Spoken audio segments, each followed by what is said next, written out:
video ni cikgu akan cuba terangkan tentang kitar haid. Sebenarnya kitar haid cikgu dah terang dekat video bab yang ke-15 lah untuk biologi KSSM, tapi yang ni tambahan lah, nama penota tambahan kan untuk kitar haid. Cikgu rearrange balik dia punya kedudukan tu. Kemungkinan dengan ni kamu dapat lebih faham tentang kitar haid ni. Jadi kamu boleh print out nota ni, sebab nota ni cikgu bagi percuma. Jadi terutama sekali siapa yang dah beli buku nota cikgu tu, cikgu bagi percuma nota ni supaya nanti kamu boleh print out, kamu boleh letak pada muka surat di antara 61 dan 62. Sebab tu cikgu letak dia 61.1. Kamu boleh print out, kamu tebuk bahagian tepi dia, kamu sekalikan lah, ataupun kamu print out, kamu lekat dekat bahagian yang ruangan kosong tu. Okey, jadi nota tambahan sahaja. Jadi hopefully cikgu terangkan semula ni dengan harapan lebih faham lah. Okey, dengan susunan yang berbeza sedikit. Jadi untuk kitaran haid ni kita ada di sini hari 0 hingga hari 5, hari 6 hingga hari 14, hari 15, hari 21, hari 22, hari 28. Jadi kamu nampak di sini kitar haid ni dia bermula dengan hari kosong. Jadi tak payahlah fikir tentang hari kosong tu ya. Jadi hari kosong ni kosong lah. Jadi dia ada hari yang pertama. Jadi selalunya hari yang pertama ni dia merujuk kepada apabila dinding uterus tu dia luruh. Okey, dinding uterus dia luruh. Jadi kalau kita tengok kat sini, dia ada di sini. Okey, dia ada di sini, iaitu dinding uterus. Ni dinding uterus lah ni ya. Dinding uterus. Kemungkinan kamu akan dengar juga perkataan endometrium. Uterus tu adalah organ. Lapisan pada uterus tu kita ada lapisan endometrium. Jadi lapisan endometrium ni yang akan setiap bulan pada wanita akan luruh lah dalam kitaran haid dia. Jadi dia disebabkan tubuh badan kita ni kan tisu, sel. Jadi bila dia luruh, maksudnya dia ada sesuatu yang berlaku. Antaranya kalau seingat cikgu, dia punya arteri ni akan mengecut menyebabkan salur darah hilang di situ. Darah tak dapat nak dihantar pergi ke dinding endometrium ni, dinding uterus, menyebabkan dia jatuh, dia luruh. Kenapa proses pengecutan tu berlaku? Kenapa endometrium ni luruh? Pada waktu ni kebanyakan hormon, boleh dikatakan semua hormon dia rendah. Nampak tak? Hari 0 sehingga hari ke-5 kan? Hari 0 sehingga hari ke-5 ni dia rendah. Jadi bila dia rendah, bermasalah lah dia untuk kekalkan ketebalan pada dinding endometrium. Dia bermasalah untuk kekalkan ketebalan pada dinding endometrium. Jadi kamu kena tengok pada gambar rajah ya. Gambar rajah ni penting. Sebab apa penting? Soalan memang dia suka letakkan gambar rajah supaya nanti dia nak uji kefahaman kamu sama ada kamu faham tak gambar rajah tu. Sebab tu gambar rajah ni penting. Dalam buku teks ada, yang ini cikgu ulang balik ada. Jadi nak tak nak kamu kena faham gambar rajah yang ada. Jadi pada hari 0 sehingga hari yang ke-5 di sini akan berlaku luruhnya dinding endometrium ataupun luruhnya lapisan pada uterus, iaitu lapisan endometrium. Endometrium akan luruh. Dan pada masa ni, pada waktu ni 0 hingga ke-5, hari 0 hingga ke hari ke-5 ni, di sini dia akan ada satu hormon dipanggil sebagai gonadotropin releasing hormone. Hormon perembes gonadotropin. Okey, hormon perembes gonadotropin. Ada dalam buku teks ya. Buku teks ada tentang ni, penerangan dia pada muka surat 295. Jadi boleh baca jugalah buku teks kan. Tak ada masalah. Gonadotropin releasing hormone ni dirembes oleh hipotalamus. Jadi ini sebenarnya struktur bagi hipotalamus. Jadi gonadotropin releasing hormone ni akan bergerak pergi ke kelenjar pituitary. Kelenjar pituitary di bahagian mana? Di bahagian anterior. Jadi anterior ni bahagian depan lah. Okey, bahagian depan. Posterior adalah bahagian belakang. Bila adanya gonadotropin releasing hormone ni pergi ke kelenjar pituitary, menyebabkan kelenjar pituitary ni akan hasilkan dua jenis hormon ni, follicle stimulating hormone dengan luteinizing hormone. Jadi yang warna biru ni adalah follicle stimulating hormone. Dia akan pergi ke mana? Dia akan pergi ke ovari. Jadi apa yang dia buat di ovari? Dia masuk lah. Dia pergi macam mana ni? Dia keluar, dia masuk mana? Dia masuk salur darah. Jadi kamu nanti pening pula, macam mana dia nak pergi ke ovari, padahal ni bahagian-bahagian otak ni. Ni bahagian otak. Macam mana dia nak pergi ke ovari? Dia masuk ke salur darah. Cikgu tak nak ceritalah macam mana dia masuk ya. Dia ada dalam bab yang ke-10 tak salah cikgu, pada video. Cikgu kan nak terang tentang bab tu. Jadi dia masuk ke salur darah, dia akan mengalir, bergerak pergi ke ovari. Jadi di ovari itu nanti dia akan masuk. Jadi dia masuk, adalah proses resapan di situ. Okay, bila dia masuk, dia akan menyebabkan, dia akan merangsang. Selalunya FSH ni dia initiate, dia yang memulakan untuk pertumbuhan folikel. Terpadam lah pula. Untuk memulakan pertumbuhan folikel. Yang FSH dulu, yang akan rangsang perkembangan folikel ataupun rangsang pertumbuhan folikel. Jadi folikel akan ada lah. Jadi pada waktu yang sama kita ada LH. Jadi LH ni yang warna coklat ni, okey, dia akan bantu untuk teruskan pertumbuhan folikel. Jadi folikel tu dia terus berkembang. Kamu nampak tak? Sel-sel folikel ni dia makin lama makin banyak. Dia mula-mula sekali dimulakan oleh follicle stimulating hormone, FSH. Kemudian dia punya perkembangan dia, pertumbuhan dia tu dirangsang oleh luteinizing hormone, LH. Ni kedua-dua hormon ni datang daripada kelenjar pituitary. Okey. Jadi bila ada folikel ni, okey, bila ada perkembangan folikel dah banyak, jadi dia akan hasilkan hormon estrogen. Okey, dia akan hasilkan hormon estrogen. Jadi hormon estrogen waktu ni dia tak berapa banyak, tapi dia ada penghasilan. Dia tak apa banyak, nampak tak? Daripada 0 hingga ke 5 ni dia tak banyak, tapi dia semakin lama semakin meningkat. FSH kamu nampak dia adalah keadaan dia tinggi sedikit. LH pun dia tinggi sedikit. Jadi FSH dia lagi banyak berbanding dengan LH. Sebab apa? Sebab dia nak rangsang perkembangan folikel. Dia mula-mula yang rangsang perkembangan folikel adalah FSH. Kemudian bila dah ada folikel, dia akan teruskan pertumbuhan dia, perkembangan dia, okey, oleh LH, luteinizing hormone. Tapi dia masih rendah lagi. Waktu ni dah ada folikel tu hasilkan estrogen, tapi masih lagi dalam keadaan sedikit. Disebabkan keadaan dia tu dah mula penghasilan, dah ada sedikit tu, jadi dia akan kemungkinan dia akan masuk ke salur darah. Kemudian dia bergerak ke dalam salur darah, dia akan sampai di otak. Jadi bila dia sampai di otak, dia akan pergi antaranya di kelenjar pituitary, menyebabkan perencatan penghasilan follicle stimulating hormone dengan luteinizing hormone. Dia rencatkan sedikit follicle stimulating hormone dengan luteinizing hormone. Jadi kamu nampak sini dia jatuh. Okey, dia jatuh. Follicle stimulating hormone, luteinizing hormone jatuh. Disebabkan estrogen ni dia rendah dia punya level.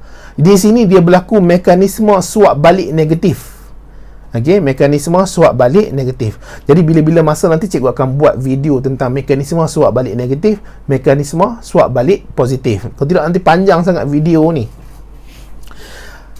Itu bahagian yang pertama, iaitu yang melibatkan hari 0 hingga ke hari 5. Estrogen bila dia terus dihasilkan, kan? Sebab apa? Bila dah banyak folikel ni, lebih banyak estrogen akan dihasilkan, dirembeskan oleh ovari. Jadi estrogen akan pergilah ke seluruh tubuh badan, kan? Estrogen ada fungsi dia ya. Ini dalam bab sistem endokrin. Jadi cikgu tak nak pergi lebih lanjut. Cuma nak bagi tahu ni, salah satu fungsi estrogen ni, dia akan baik pulih dinding endometrium ni. Okey, dia akan baik pulih dinding endometrium, semakin lama semakin menebal. Semakin lama semakin menebal. Boleh ya? Semakin lama semakin menebal. Yang ini berlaku pada hari yang ke-6 hingga ke hari yang ke-14. Okey, hari ke-6 hingga hari ke-14, dinding endometrium tu akan dibaik pulih. Dan kalau kamu nampak di sini, pada hari yang ke-12, estrogen berada pada paling tinggi sekali. Hari yang ke-12, estrogen berada paling tinggi sekali. Jadi, bila dia berada paling tinggi sekali, dia menyebabkan hypothalamus ni rangsang pula gonadotropin releasing hormone.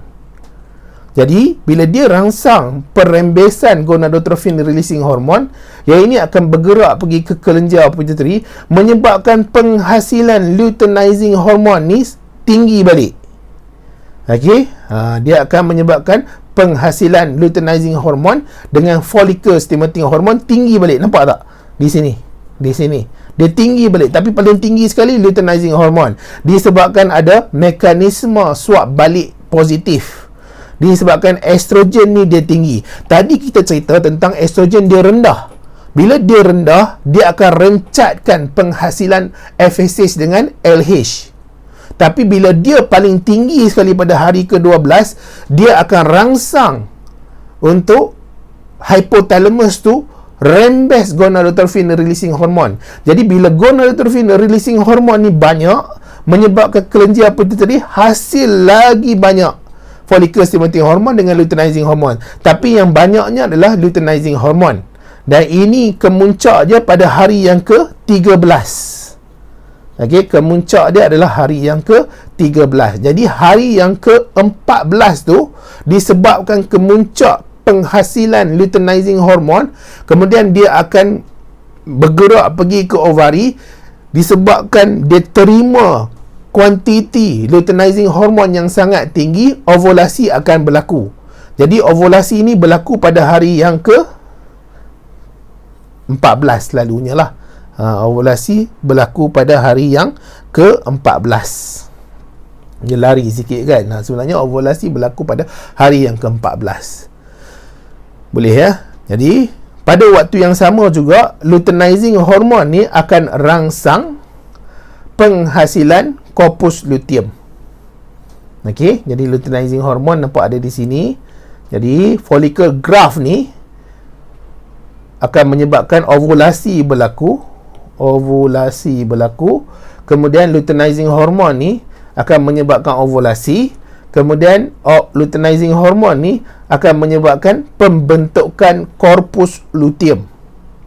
Jadi corpus luteum ni dia penting sebab apa? Kita tengok.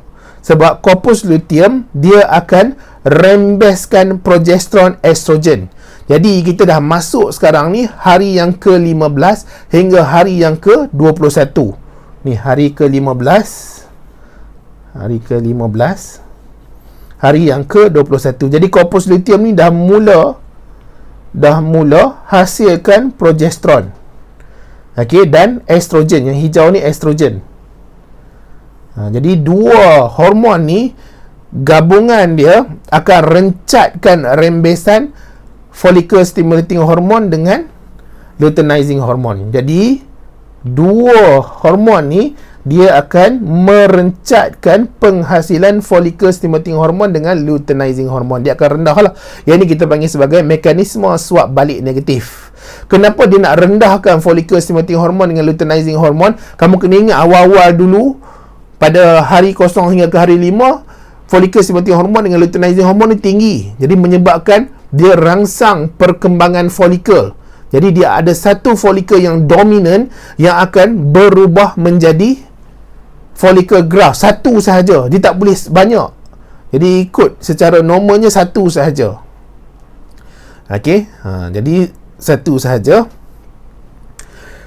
Seterusnya, progesteron akan rangsang endometrium ni untuk tebal. Jadi progesteron akan rangsang endometrium ni untuk menebal. Kemudian pada hari ke-22 hingga ke hari ke-28, kalau tiada persenyawaan, korpus luteum akan merosot. Okey, kalau tiada persenyawaan, korpus luteum akan merosot. Jadi bila korpus luteum merosot, dia akan diikuti oleh progesteron dengan estrogen. Jadi progesteron, estrogen bila tiada, menyebabkan endometrium akan mulai luruh. Haid akan berlaku. Okey. Jadi bila estrogen, progesteron rendah, dia menyebabkan gonadotropin releasing hormone akan dirembes semula. Jadi ini yang berlaku lah. Cikgu ulang sekali lagi ya. Kalau kamu dah faham, okeylah, stop video ni. Bolehlah kamu nak buat apa kan. Kita mula dengan hari kosong hingga ke hari 5. Jadi hari kosong hingga ke hari 5 ni, hormon waktu ni dia rendah. Okey, jadi kamu nampak dekat gambar rajah ni, hormon rendah. Semua hormon rendah. Follicle stimulating hormone, estrogen, luteinizing hormone, progesteron rendah. Sebab tu kita kena fahamkan tentang gambar rajah ya. Sebab gambar rajah yang ada dalam buku teks yang cikgu tunjuk ni, dia memang favourite lah, dia nak tanya kamu. Kamu faham ke tak? Jadi waktu ni bila dia rendah akan menyebabkan dinding endometrium akan luruh.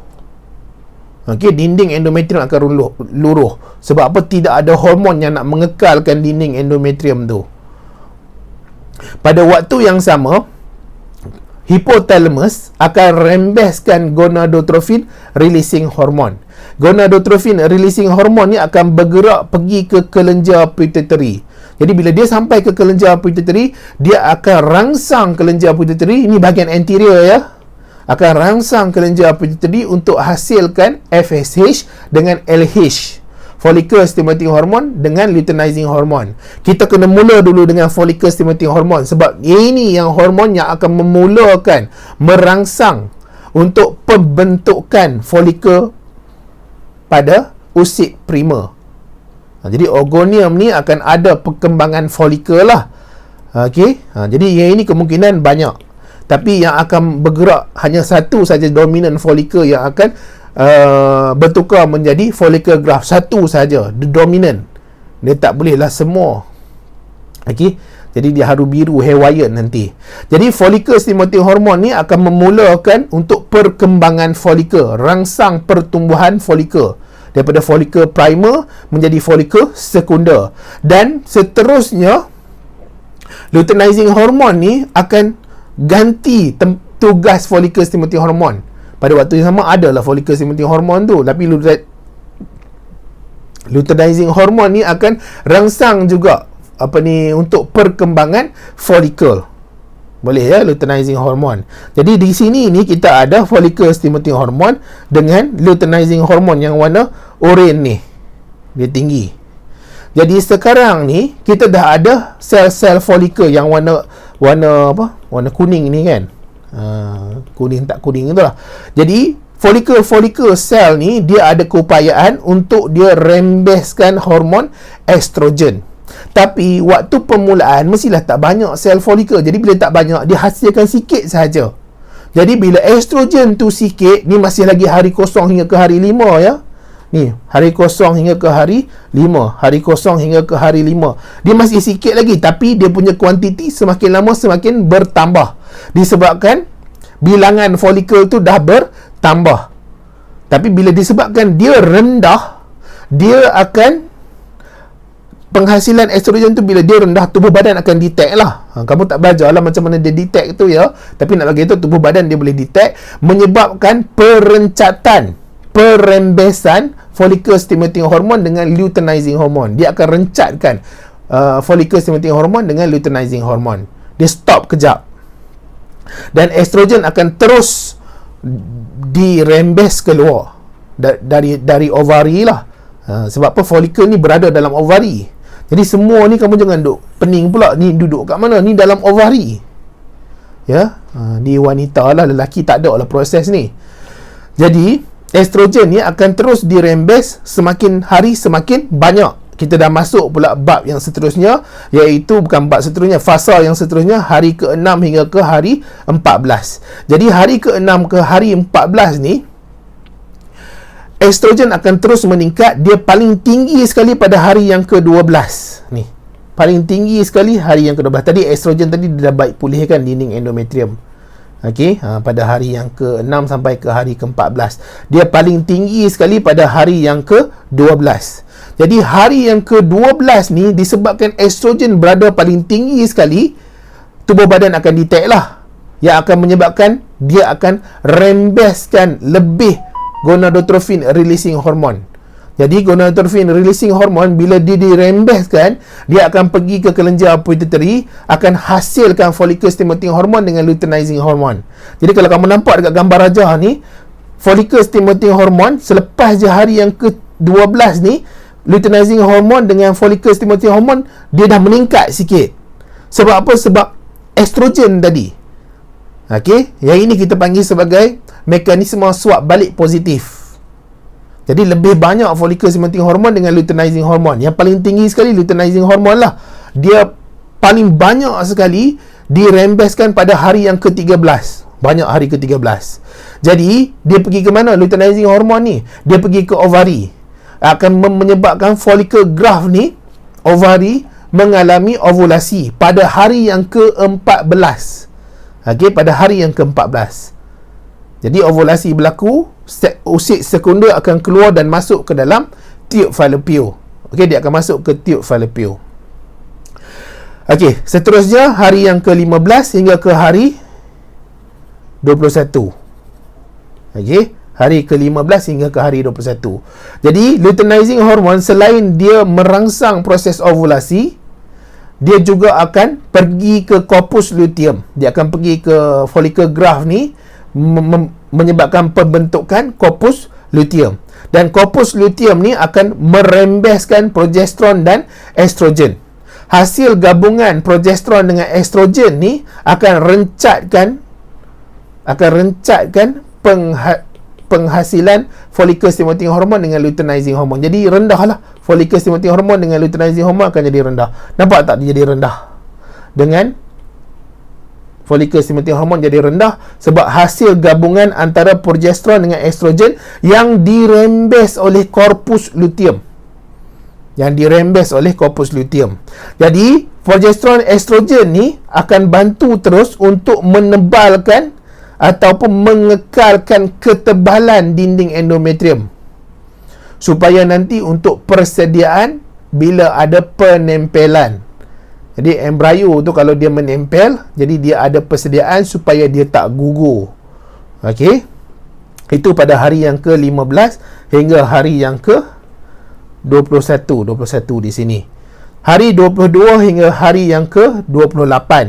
Kalau tiada persenyawaan, corpus luteum akan merosot. Jadi bila corpus luteum merosot, tiadalah, makin berkuranglah progesteron dengan estrogen. Endometrium akan luruh, dinding endometrium akan luruh, haid akan berlaku. Jadi selalunya dalam kitar haid ni, bila haid tu berlaku, dinding tu jatuh, dia adalah hari yang pertama. Okey, hari yang pertama. Jadi inilah kitar haid. Ya, ini adalah kitar haid. Daripada satu fasa ke satu fasa yang lain.